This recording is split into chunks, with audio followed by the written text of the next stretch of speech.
أعوذ بالله من الشيطان الرجيم. بسم الله الرحمن الرحيم.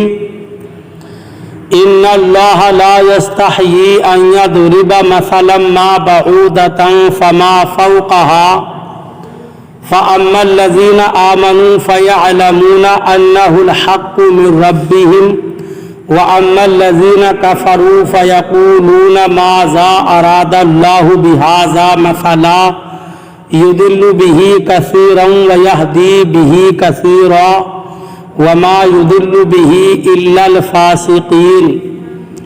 ترجمہ کنز الایمان. اللہ کے نام سے شروع جو نہایت مہربان رحم والا. بے شک اللہ اس سے حیا نہیں فرماتا کہ مثال سمجھانے کو کیسی ہی چیز کا ذکر فرمائے، مچھر ہو یا اس سے بڑھ کر. تو وہ جو ایمان لائے وہ تو جانتے ہیں کہ یہ ان کے رب کی طرف سے حق ہے. رہے کافر وہ کہتے ہیں ایسی کہاوت میں اللہ کا کیا مقصود ہے. اللہ بہتروں کو اس سے بہتوں کو اس سے گمراہ کرتا ہے اور بہتوں کو ہدایت فرماتا ہے اور اس سے انہیں گمراہ کرتا ہے جو بے حکم ہیں. ترجمہ کنز العرفان. بے شک اللہ اس سے حیا نہیں فرماتا کہ مثال سمجھانے کے لیے کیسی ہی چیز کا ذکر فرمائے، مچھر ہو یا اس سے بڑھ کر. بہرحال ایمان والے تو جانتے ہیں کہ یہ ان کے رب کی طرف سے حق ہے. اور رہے کافر تو وہ کہتے ہیں اس مثال سے اللہ کی کیا مراد ہے. اللہ بہت سے لوگوں کو اس کے ذریعے گمراہ کرتا ہے اور بہت سے لوگوں کو ہدایت عطا فرماتا ہے، اور وہ اس کے ذریعے صرف نافرمانوں ہی کو گمراہ کرتا ہے. ان اللہ لا یستحیی. بے شک اللہ اس سے حیا نہیں فرماتا. جب اللہ تعالیٰ نے سورہ بقرہ کے دوسرے رکوع میں منافقوں کی دو مثالیں بیان فرمائی تو منافقوں نے یہ اعتراض کیا کہ اللہ تعالیٰ کی شان اس سے بلند تر ہے کہ ایسی مثالیں بیان فرمائے. اور بعض علماء نے فرمایا کہ جب اللہ تعالیٰ نے کفار کے معبودوں کی کمزوری کو مکڑی کے جالوں وغیرہ کی مثالوں سے بیان فرمایا تو کافروں نے اس پر اعتراض کیا. اس کے رد میں یہ آیت نازل ہوئی. چونکہ مثالوں کا بیان حکمت کے مطابق اور مضمون کو دل نشین کرنے والا ہوتا ہے اور ماہرین کلام کا یہ طریقہ ہے، اس لیے مثال بیان کرنے پر اعتراض غلط ہے. یضل بہ کثیرا. اللہ بہت سے لوگوں کو اس کے ذریعے گمراہ کرتا ہے.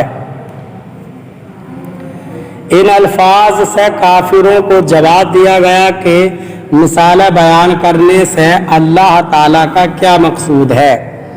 نیز مومنوں اور کافروں کے مقولے اس کی دلیل ہے کہ قرآنی مثالوں کے ذریعے بہت سے لوگ گمراہ ہوتے ہیں جن کی عقلوں پر جہالت کا غلبہ ہوتا ہے اور جن کی عادت صرف ضد، مقابلہ بازی، انکار اور مخالفت ہوتی ہے اور کلام کے بالکل معقول، مناسب اور موقع محل کے مطابق ہونے کے باوجود اس کا انکار کرتے ہیں. اور انہی مثالوں کے ذریعے اللہ بہت سے لوگوں کو ہدایت دیتا ہے جو غور و تحقیق کے عادی ہوتے ہیں اور انصاف کے خلاف بات نہیں کہتے، جو جانتے ہیں کہ حکمت یہی ہے کہ عظیم المرتبہ چیز کی مثال کسی قدر و قیمت والی چیز سے اور حقیر چیز کی مثال کسی ادنی شے سے دی جاتی ہے.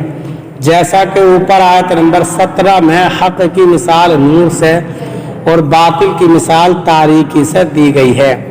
نزول قرآن کا اصل مقصد تو ہدایت ہے، لیکن چونکہ بہت سے لوگ اپنی کم فہمی کی وجہ سے قرآن کو سن کر گمراہ بھی ہوتے ہیں، لہٰذا اس اعتبار سے فرمایا کہ قرآن کے ذریعے بہت سے لوگ گمراہ ہوتے ہیں.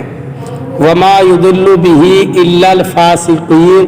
اور وہ اس کے ذریعے صرف نافرمانوں ہی کو گمراہ کرتا ہے۔ شریعت میں فاسق اس نافرمان کو کہتے ہیں جو کبیرہ گناہ کا مرتکب ہو۔ فسق کے 3 درجے ہیں۔ ایک تغابی، وہ یہ کہ آدمی اتفاقیہ کسی کبیرہ گناہ کا مرتکب ہو جائے اور اس کو برا ہی جانتا رہا۔ دوسرا انہماک، کہ کبیرہ گناہوں کا عادی ہو گیا اور اس سے بچنے کی پرواہ نہیں کرتا۔ تیسرا جحود، کہ حرام کو اچھا جان کر ارتکاب کرے، اس درجے والا ایمان سے محروم ہو جاتا ہے۔ پہلے 2 درجوں میں جب تک سب سے بڑے کبیرہ گناہ یعنی کفر و شرک کا ارتکاب نہ کرے وہ مومن و مسلمان ہے۔ مذکورہ آیت میں فاسقین سے وہی نافرمان مراد ہیں جو ایمان سے خارج ہو گئے۔ الذین ینقضون عہد اللہ من بعد میثاقہ ویقطعون ما امر اللہ بہ ان یوصل ویفسدون فی الارض اولئک هم الخاسرون۔ ترجمہ کنز الایمان، وہ جو اللہ کے عہد کو توڑ دیتے ہیں پکا ہونے کے بعد اور کاٹتے ہیں اس چیز کو جس کے جوڑنے کا خدا نے حکم دیا اور زمین میں فساد پھیلاتے ہیں، وہی نقصان میں ہیں۔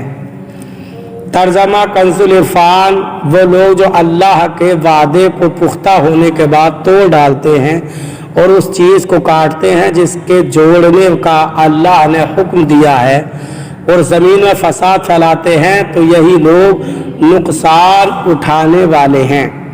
الذین ینقضون عہد اللہ، وہ جو اللہ کا عہد توڑتے ہیں۔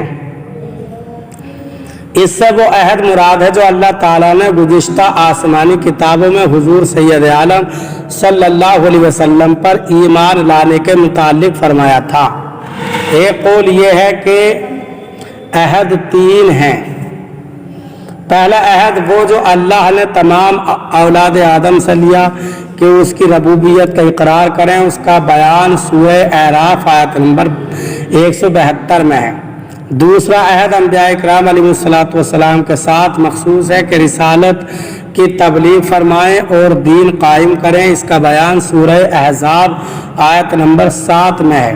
تیسرا عہد علماء کے ساتھ خاص ہے کہ حق کو نہ چھپائیں، اس کا بیان سورہ آل عمران آیت نمبر 187 میں ہے۔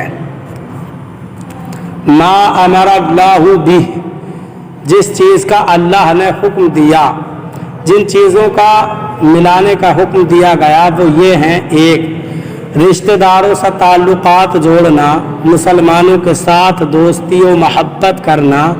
3 تمام انبیاء علیہ السلام کو ماننا۔ 4 تمام کتابوں کی تصدیق کرنا اور حق پر جمع ہونا۔ ان کو قطع کرنے کا معنی ہے رشتہ داروں سے تعلق توڑنا، انبیاء اکرام علیہ السلام کو نہ ماننا اور اللہ تعالیٰ کی کتابوں کی تصدیق نہ کرنا۔ اللہ تعالی ہمیں قرآن کریم پر صحیح معنی میں عمل کرنے کی توفیق عطا فرمائے۔ برادران اسلام، آپ تمام ہی حضرات سے گزارش کی جاتی ہے کہ خود بھی قرآن کریم کی تلاوت، ترجمہ اور تفسیر سماعت کیجیے، اپنے عزیز و اقارب اور رشتہ دار کو بھی شیئر کیجیے تاکہ آپ اس کے ذریعے صدقہ جاریہ کے مستحق ہو جائیں۔